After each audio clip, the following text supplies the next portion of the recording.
መጽሐፈ ሲራክ ምዕራፍ 15 እግዚአብሔርን የሚፈራ ሰው እንዲህ ያደርጋል፣ ሕጉንም የሚጠብቅ ሰው ያገኛታል። እንደ እናቱ ትንከባከበዋለች፣ እንደ ቆንጆ ሴትም ትዋሃደዋለች። የጥበብን እህል ትመግበዋለች፣ የእውቀትንም ውሃ ታጠጣዋለች። የሚጠብቃት ሰው በመከራ አይወድቅም፣ የሚታመንባትም ሰው አያፍርም። ከባልንጀራው ይልቅ ታገነዋለች፣ በብዙ ሰዎች መካከልም ነገር ይናገራል።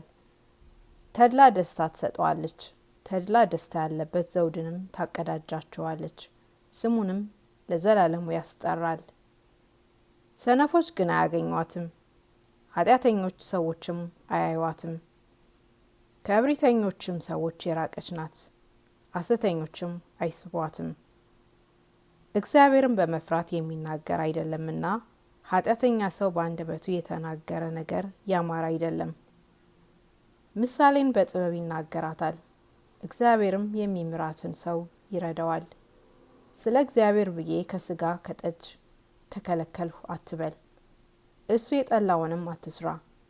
ኃጢአት ሰርተህ እሱ አሳተኝ አትበል፣ እግዚአብሔር የረከሰውን ሰው ሁሉ ጠልቷልና እሱስ ኃጢአተኛ ሰውን አይወድም።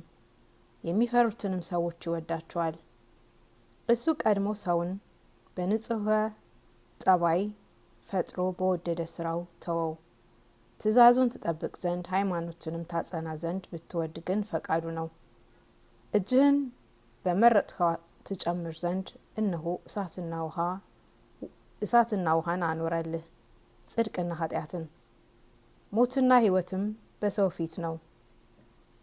ከነሳቸው የተመረጠውን ምሳሌ ይሰጡታል፣ ስላሴ ይሰጡታል።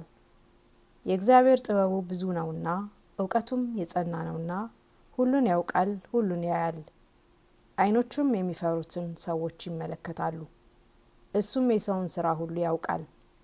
ኃጢአት ይሰራ ዘንድ እሱስ የያዘው የለም፣ ይበድልም ዘንድ ማን አላሰናበተውም።